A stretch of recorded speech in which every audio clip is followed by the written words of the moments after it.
Okay, so magandang umaga po sa bawat isa. Good morning. Tayo po ngayon ay magpapatuloy sa ating pagbibigay ng mensahe mula sa Biblia mismo. So ang ating pong pamagat ay The Man on the Cross. Okay? So buksan niyo po sa inyong mga dalang Biblia, Luke chapter 23, verses 32 hanggang 43. Okay, bago tayo magpatuloy, tayo po muna ay dumulog sa panalangin. Minsan pa, dakilang Diyos, nagpapasalamat kami sa iyo for giving us this opportunity to listen sa iyong mga salita. Manguna ka po sa umagang ito, Panginoon, and we ask you, Holy Spirit, na ikaw po ang mag-convict, ikaw po ang magsalita sa puso ng bawat tao sa araw na ito. Salamat ng marami, O Panginoon, maluwalhati ka po sa tayong pangalan ni Jesus.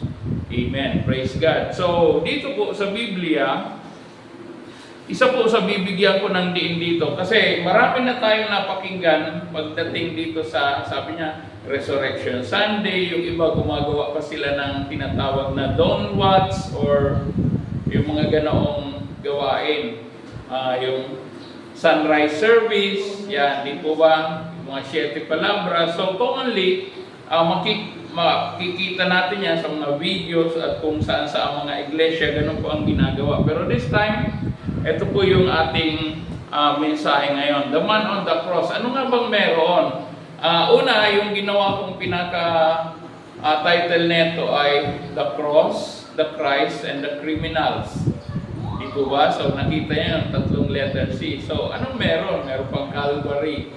Di ba? Mga main or mga keywords po yan doon sa ating pag-aaralan. Pero this time, ang bibigyan ko po rito ng diin ay the prophecy being fulfilled. Actually, yun ang title natin, The Man on the Cross. Pero bibigyan ko ng diin, sabi ko nga rito, alam nyo ba na itong nangyayari sa Luke chapter 23, 32 hanggang 43, it is a prophecy in the Old Testament. Puntahan po natin dito sa Isaiah 53, verse 12. Isaiah 53, verse 12.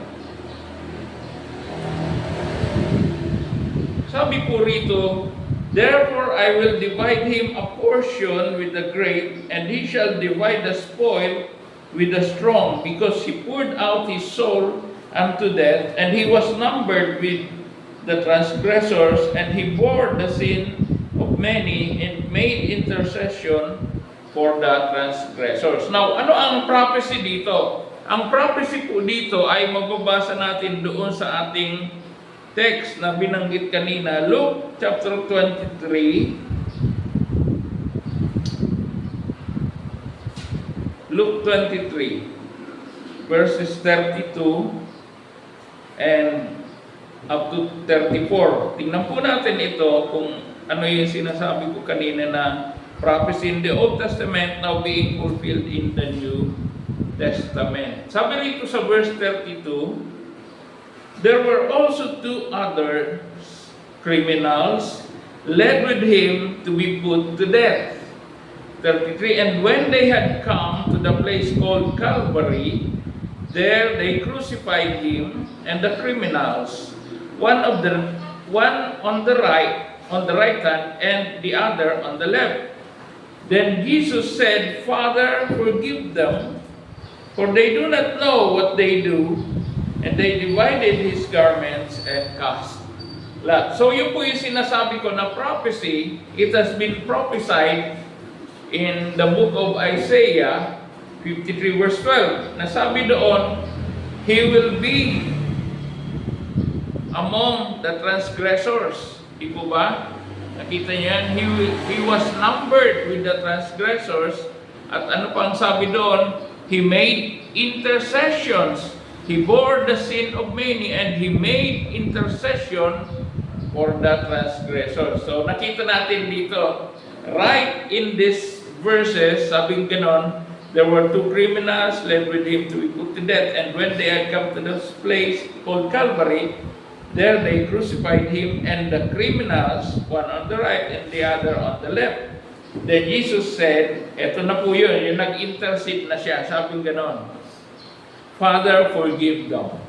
Yun po yung intercession na ginawa ng Panginoon. At yung kanyang pagkakapako sa cross, yun yung katuparan ng sinasabi dito na He bore the sin of many. Yun po yung dinala niya doon sa krus.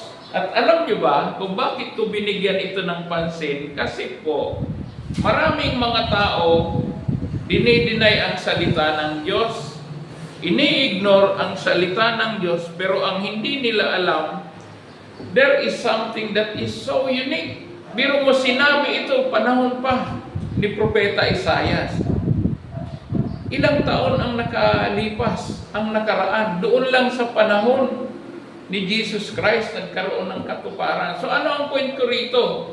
Ang bawat salita ng Diyos na inyong mababasa at makikita sa Biblia ay totoo, magkakaroon ng kaganapan ayon doon sa panahon na itinakda ng Panginoon. Amen? Now, what is the point here? Ang salita ng Diyos ay totoo. Puro, walang pagkakamali. Magkakaroon ng kaganapan. Yun yung napakahalaga na gusto kong makita natin dito. And about the Bible as the written word of God, it is its authenticity. Although, oftentimes, or most of the time, the Word of God is being ignored, taken for granted, or even nagiging cause pa ito ng mga debates. Tama? Pinagdidebatehan pa ito. Pero hindi po yun ang mahalaga. Ang mahalaga rito, ang isa sa mga bagay na nakahanga-hanga dito ay ang pagiging totoo nito. It has been prophesied in the Old Testament and being fulfilled in the New Testament. Kaya ano po ang point ko? Maniwala ka sa salita ng Diyos. Regardless kung sino ang nagsasabi sa inyo, kung kanino mo narinig, pero ito ang napakahalaga, the Word of God is inerrant and infallible. Hindi ito nagkakamali at walang error, kaya inerrant. You and I should believe and take this and do not take this for granted. It is the evidence, in fact, that we are celebrating. Kaya nga po tayo ay nagse-celebrate ngayon ng Holy Week. It is because the prophecy in the Old Testament has been fulfilled ngayon sa ating kapanahunan. So, doon pa lang, wow, para sa akin, merong wow factor yun. Ano yun? Na pinapaniwalaan ko na ang salita ng Diyos, sinabi man gaano pa katagal, merong katuparan. Amen? Ngayon, anong dapat mong pag-alinlanganan? Ang daming promises sa Bible. Promises para sa iyo. Paniwalaan mo. Then later on, you will experience His promises being fulfilled in you. Amen? Bakit po? Kasi ang Word of God ay totoo, tama, at puro. Walang pagkakamali. Now, bakit? Sapagkat ito ay salita ng Diyos at ito ay salita ng buhay na Diyos. And even the Word of God is alive. Ito po ay buhay at ito ay buhay. Ito ay pagkain ng ating mga kaluluwa. So, isang kapuna-puna noong naghahanap ako ng image ng crucifixion sa internet, no? Tiningnan ko yung image. Tinype ko doon, crucifixion image. Ang dami kong nakikita doon na mag-isa lang ang krus. Si Kristo lang ang nakapako. Okay? Pero meron din akong nakitang ilan-ilan na tatlo ang nakapako doon sa krus. At yun po ang totoo. The reality is that tatlo silang nakapako doon. Kaya nga, sabi rito sa ating teksto, there were also two others, criminals, led with him to be put to death. And when they had come to the place called Calvary, there they crucified him and the criminals, one on the right hand and the other on the left. So ito po yung katibayan na yung sinabi sa Bible ay nagkaroon ng kaganapan at nakita ko doon sa mga images na yon, tatlo silang nakapako sa krus. Okay. So makikita natin tatlo ang nakapako sa krus at yan po ang katotohanan. Dapat tandaan po natin yan. Now, dito sa dalawang talata, sabi gano'n, Jesus was crucified and the criminals, one on the right hand and the other on the left.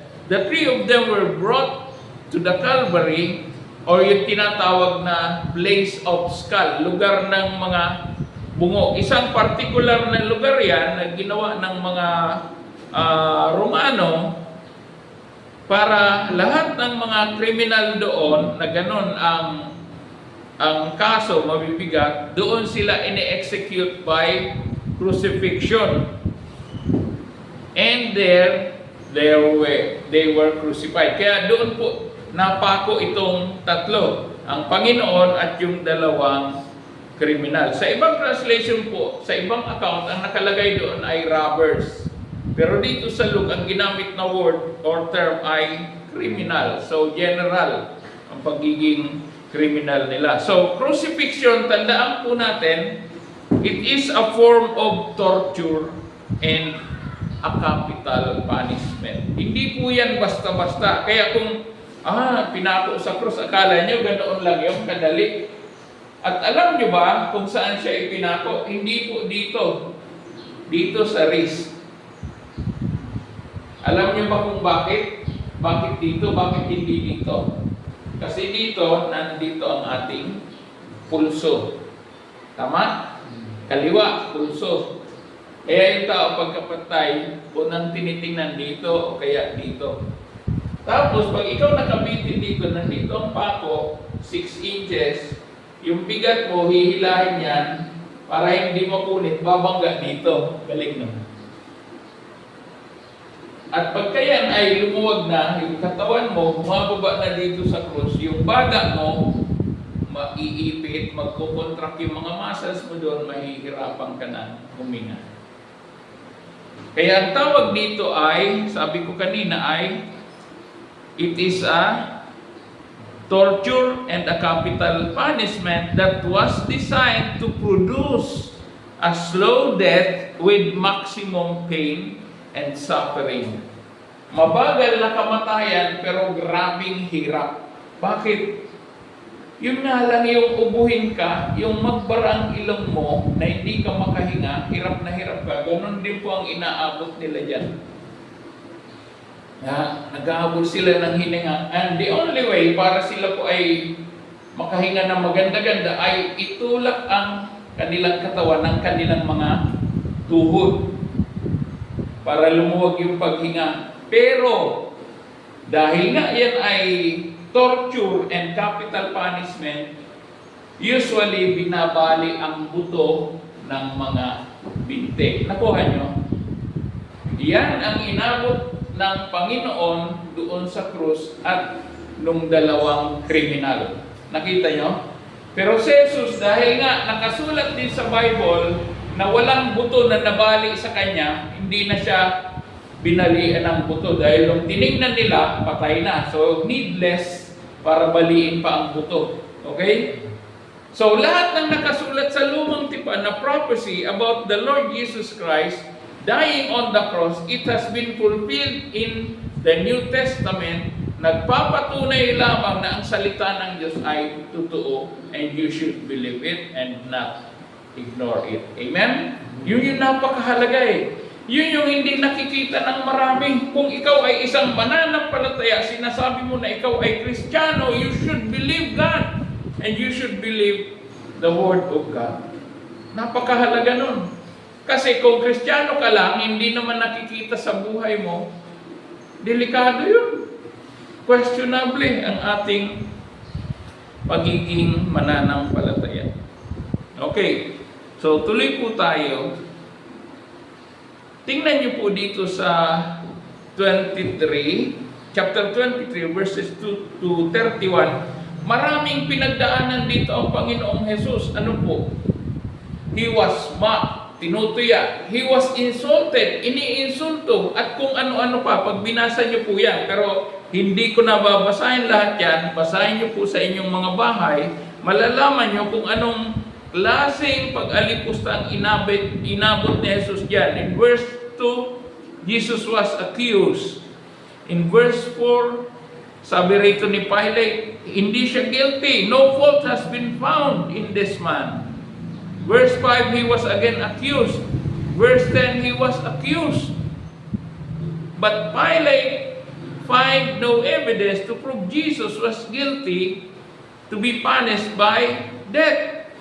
But the crowd keep on insisting and they prevailed. And he was crucified.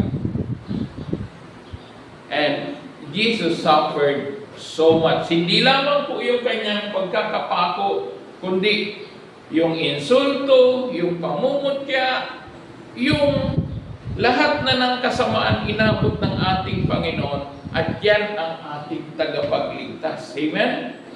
Yan ang kanyang inabot. Sabi ko doon sa isang pinost ko sa Facebook, huwag niyong sayangin ang ginawa ng Panginoon. Kailan ka pa maniniwala sa Diyos? Kailan ka pa maniniwala sa ginawa ni Kristo doon sa krus? Kailan pa? Pagdating niya, kung huli na, kung darating ang Panginoon, huling magbabalik at sasabihin mo na, Lord, patawad, baka wala na tayong chance na pakaingin pa ng tawad. Merong iba sabing ganun, hindi bale. Ang gagawin ko, pag malapit na, doon na lang ako magsisisi, doon na lang ako magbabagong buhay. Alam niyo po ba, sino ang tao na po pwedeng maggarantiya buhay pa siya ng araw na yon at kung magkakaroon siya ng pagkakataon na magsisi? Amen? Praise God. So, salamat, Ryan. Yan, dito ka na. Punuin mo na ito. Praise God. So, minsan ang tao wala ng pagkakataon para magsisi at yun po yung nakakalungkot. Sana nga, huwag tayong umabot sa ganoon na kung saan wala na tayong pagkakataon, wala tayong opportunity para makapagsisi pa. Yun yung pinakamalaking pagkakamali ng isang tao. So, napakahalaga po na ating bigyan ng pansin ang ginagawang ito sa atin ng Panginoon.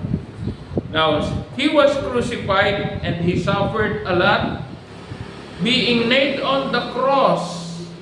Grabe po yan. At ito pa po ang matindi, dahil nga siya ay nakapako doon sa krus, at kailangan itulak mo para makahinga ka. Habang tinutulak ka na nilatigot na yung likod mo, kakayod dito sa magaspang na bahagi ng krus yung likod mo na puro sugat, napakasakit nun. Can you imagine? Tapos walang damit yun. Nakita nyo? Walang damit. Actually, para ibilad talaga sila sa kahihiyan. Kaya nga, ang pagkakapako sa krus ay isang nakahihiyang kamatayan. Doon lang yan sa may mga matitinding ginawa na kasalanan. Ngayon, ito ang point. Si Jesus ay hindi guilty ng anumang kasalanan, but He suffered. Amen? Nag-suffer siya. At ito ang grabe. Nag-suffer siya para lang sa iyo at para sa akin. Amen po ba? Grabe ang Panginoon. Kaya nga sabi ko, ano ang dahilan ng tao para baliwalain niya ang ginawa ng ating Panginoong Jesucristo? Nakakapanlambot po yan na malaman na yung iba, Holy Week kaya nandun sa beach. Nag-e-enjoy. Okay naman yung mag-enjoy. Wala namang nagbawal dyan.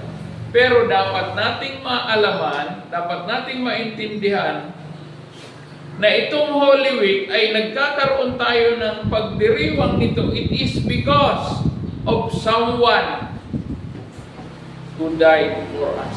Grabe, Hindi po ba? Ito ay pag-alaala doon sa ginawa ni Jesus doon sa krus. And no one can do it. Wala pong ibang qualified na gumawa nun, kundi si Jesus. Kaya yung mga nagpapapako, hinahampas yung sarili. Una, hindi na kaagad tama yun. Bakit mo sinasaktan ang iyong katawan na supposedly, ang katawan ng tao ay templo ng Diyos. Ikalawa, yan ay templo ng banal na espiritu, tapos ngayon pinahihirapan mo pagmahal na araw. Pagkatapos niya, makikita mo, nagiinuman ulit. Nakita nyo? Napakalaking insulto nun sa Panginoon. Alam niyo ba kung bakit? Si Jesus lang ang qualified dahil hindi siya guilty ng kahit na anong kasalanan. At wala nang ibang po pwedeng gumawa niyan. Ginawa na ni Jesus sa krus para sa lahat. Kung sinasabi mo na ito ay gagawin ko bilang panata, bilang sakripisyo dahil meron kang pinagpipray na sana gumaling, kahit hindi mo yan gawin, pwede kang lumapit sa Panginoon, pwede kang humingi ng pabor sa Panginoon, pwede niyang ibigay yan sa iyo. Amen? Ginawa na niya sa krus. Sabi niya, it has been paid in full. Sabi niya, tetelestai. Meaning, it is finished. Tapos na. Ginawa na niya. At wala na tayong gagawin liban sa tayo ay sumampalataya sa Kanya. So, grabing pahirap ang dinanas ni Jesus doon sa krus. Maging yung dalawang kriminal ay ganun din. Parehas lang silang sinaper. Ang kaibahan, si Jesus ay kinukutya, si Jesus ay iniinsulto, at si Jesus ay pinagsasabihan ng kung ano-ano. Ano nga yung sabi ng iba dyan, na mga nakatingin sa Kanya, mga leader pa man din? O, di ba kung ikaw ang Kristo, iligtas mo ang sarili mo, bumaba ka dyan, at iligtas mo kung totoong ikaw ang anak ng Diyos. Diba? So, aside from the excruciating pain, yun po ay tinatawag na excruciating pain dahil wala pong katulad yung hirap at sakit na naramdaman ni Jesus nung siya po ay nakapako sa krus. Bukod pa doon sa kapag ka nakahubad ka at pandilim na, alam niyo ba yung maraming mga insekto dyan kakagat sa'yo, may mga ibon na tutupa ng laman mo. Can you imagine? Naisip pa natin yan? Yan ang inabot ng Panginoon. Ang akala nila, ang Panginoon ay napakasimple lang ang kamatayan. Hindi po. Dahil nung siya ay nilalatigo, yung mga dulo ng panlatigo sa kanya ay mayroong mga spike na pag hinugot yun, tanggal ang kanyang laman sa likod. Tagos hanggang doon sa mga ribs niya. Kita na yung ribs. Na-imagine nyo?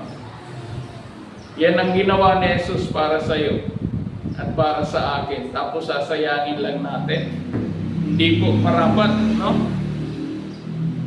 Verse 35, kinukutya siya ng mga pinuno ng bayan. Verse 36, nilait siya ng mga kawal. Verse 39, tinuya din siya ng isa sa mga kriminal. Verse 40, sabing ganon, but the other answering rebuked him, saying, do you not even fear God, seeing you are under the same condemnation? Hindi ko alam kung sino sa dalawang kriminal ang nagsasabi noon. Pero pare-pareho po sila. Pag tiningnan niyo po sa Matthew chapter 27 verse 44, sinasabi doon na yung dalawang kriminal ay parehong kinukutya ang Panginoon. Basahin natin, Matthew 27, verse 44. Sabi ganon, even the robbers, tingnan niyo po, ang term na ginamit dito ay robbers. Sa sulat ni Luke, sila ay kriminal. So even the robbers who were crucified with him, reviled him with the same thing. Minumura din siya, iniinsulto rin, kinukutya din ng dalawang kriminal. Pero what happens here, gusto kong makita natin, pagdating po sa Luke chapter 23, merong pagbabagong naganap sa buhay ng isa sa mga kriminal.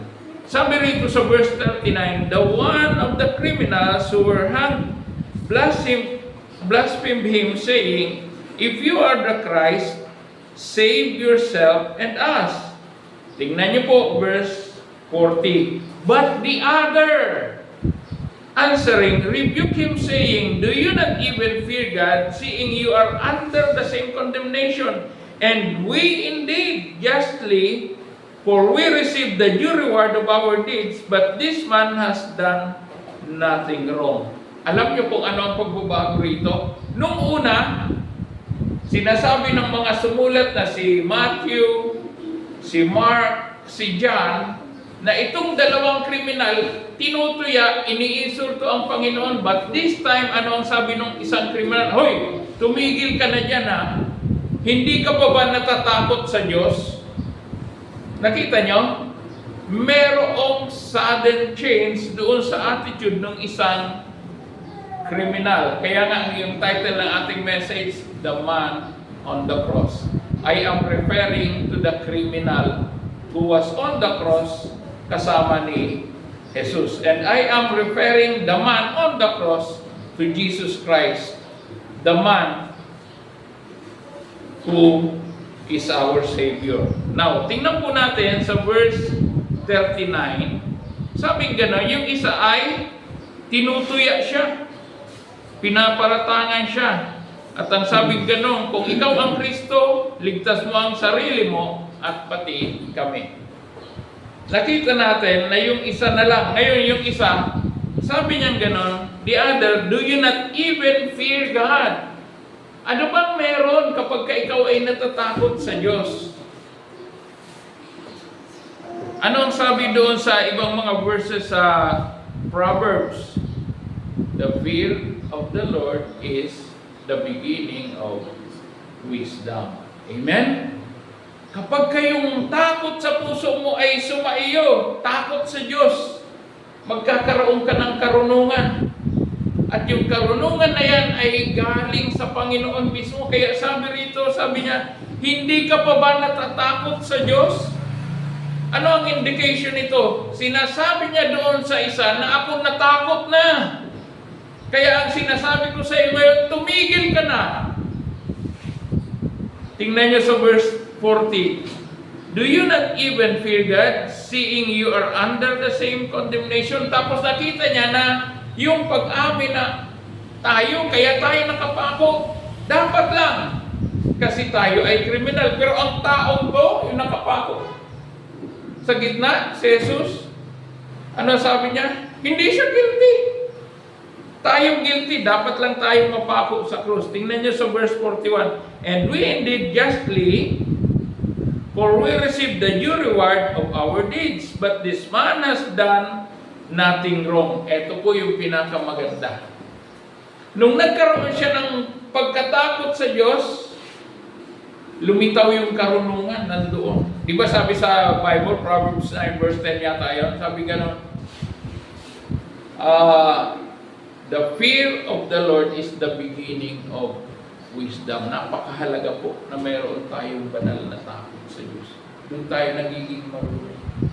Ang Diyos ang nagsusupply ng karunungan lalo kapag kailangan mo. At dito po, sa sitwasyon ng isang ito, the man on the cross who was a criminal, kailangan niya ang karunungan galing sa Diyos. Bakit po? Ilang oras na lang ang itatagal niya, mamamatay na siya.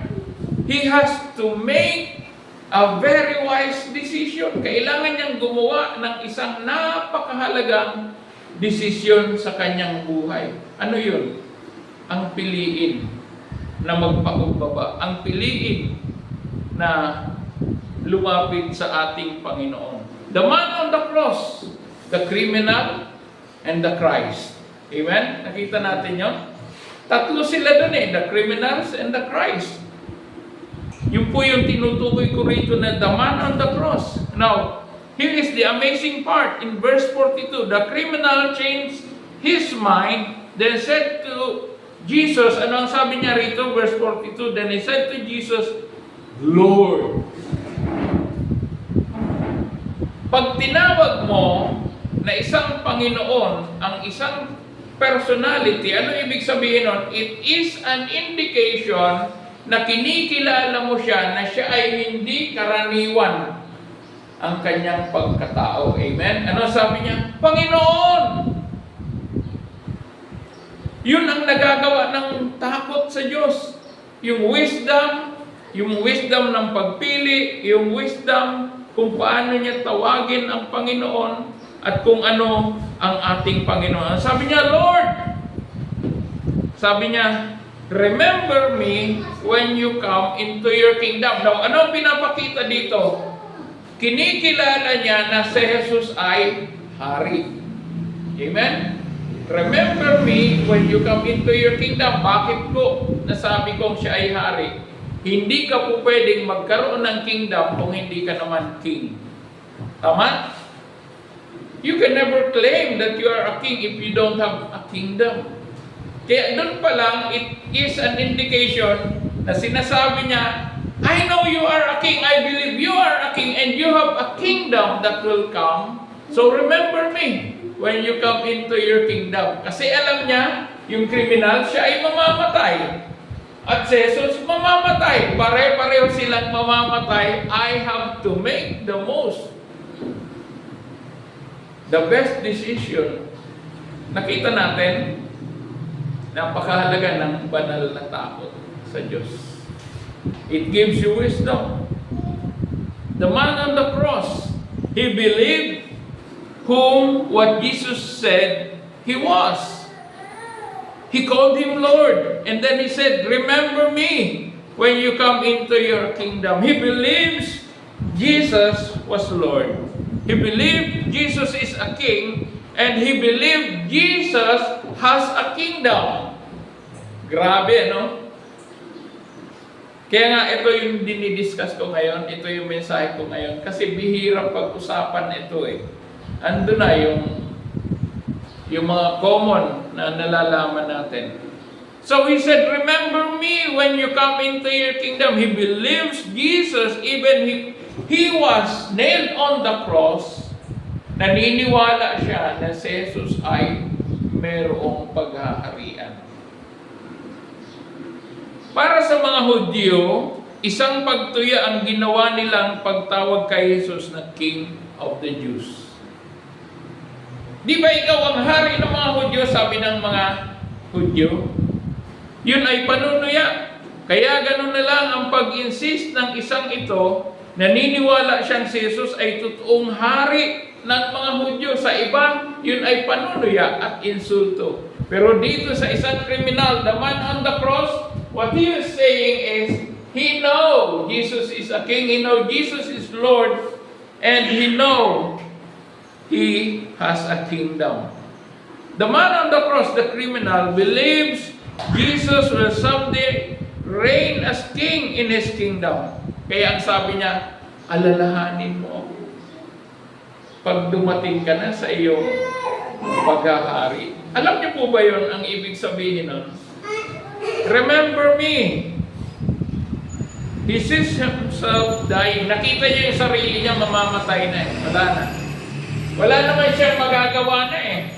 Helpless. Tawag doon. Nakapako na, nakatulan na, maghintay na lang ng oras ng kamatayan.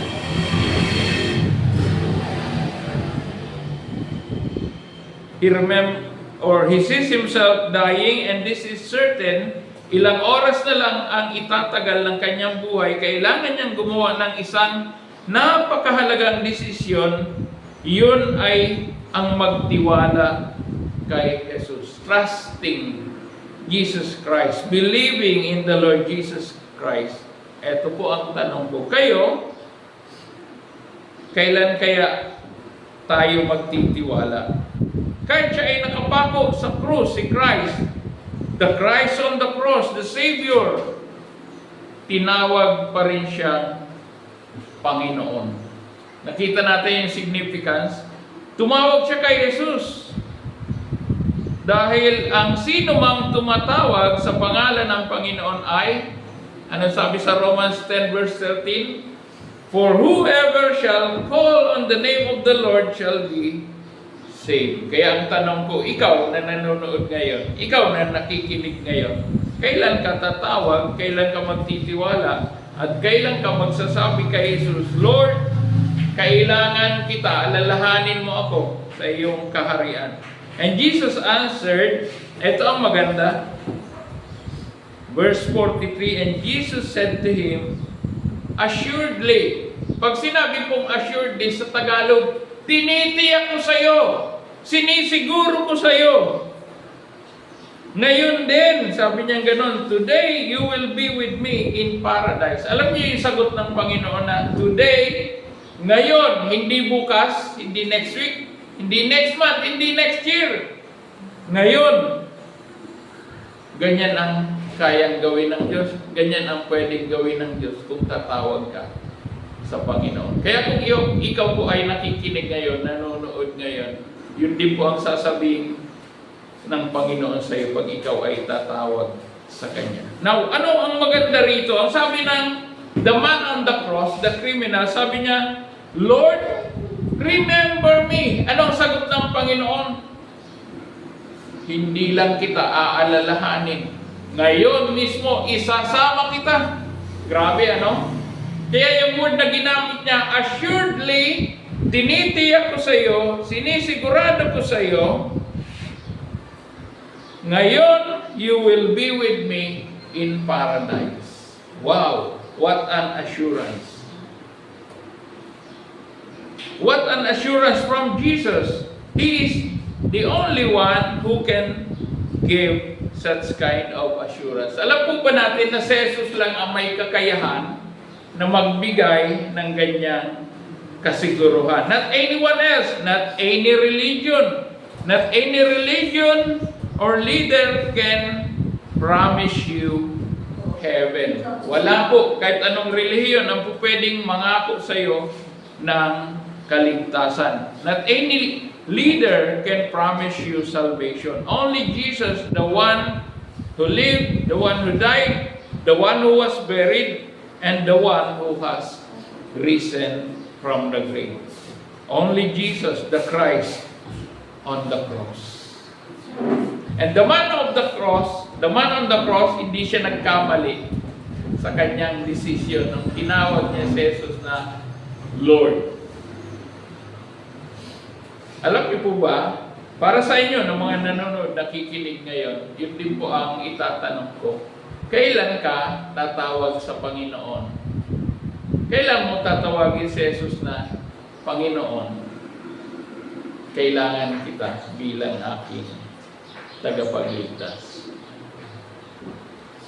Hindi mo na kailangan umabot pa sa isang sitwasyon na nasa deathbed ka na. Amen? Hindi mo na kailangan hintayin pa, nagipit ka na at saka ka lang lalapit sa Panginoon. Ngayon pa lang, tumawag ka na sa Panginoon. Ngayon pa lang, ipagkatiwala mo na ang buhay mo sa Panginoon. Ngayon pa lang, sumampalataya ka na sa ating Panginoon. Dahil siya lang ang may kakayahan na magbigay sa iyo ng the same promise doon sa the man on the cross. Sabi niya, today, you will be with me in paradise. The man on the cross. Alam niyo po, sabi ko nga, kanina binigyan ko, in-stress ko doon, na yung salita ng Diyos, it was a prophecy in the Old Testament, in Isaiah 50, 3 verse 12, tapos tinupad dito. Anong pinakapunto rito? Ano yung pinakamahalaga rito na matututunan natin? Bawat salita ng Diyos ay totoo. Bawat salita ng Diyos ay magaganap. Kahit pa yung mga pinangako sa iyo ng Diyos, magaganap yan. Kailangan mo lang magtiwala, sumampalataya sa ating Panginoon dahil kaya-kaya niyang gawin yan. Amen? Yun na nga ilang taon bago nagkaroon ng katuparan, pero tinupad ng ating Panginoon. Amen? Gusto mo bang maging kagaya ng the man on the cross na nagtiwala sa Panginoon? Napakahalaga po, meron tayong takot sa Diyos. Sabi niya, do you not even fear God? Hindi ka pa ba natatakot sa Panginoon? Ako natakot na. Kaya tinigilan ko na ang pagkukutya, tinigilan ko na ang pag-iinsulto sa Kanya dahil meron na akong takot. At yung takot na yun ang nagdala sa akin upang magdesisyon na piliin si Jesus bilang tagapagligtas. 2 men on the cross. 3 men on the cross, 2 criminals, but the one, ano ang sabi ng isa? He asked the other on the cross, Jesus, who was also nailed on the cross, crucified, save me.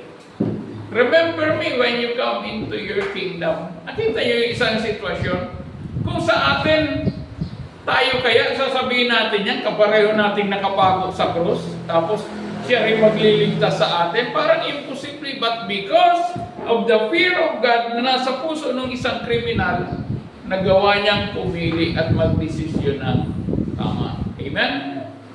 When you choose to believe God, when you choose to believe Jesus Christ, that will be the best decision that you could ever make today. Gawin mo yan ngayon. Tayo po ay manalangin. Panginoon, sa oras na ito kami nagpapasalamat sa iyo for giving us this opportunity, for giving us such message like this. Thank you, God, sa pagmamahal mo sa bawat isa sa amin.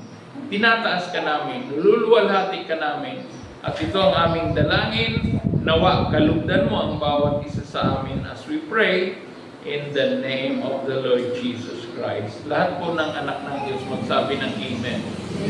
Salamat po sa inyong lahat. God bless you all.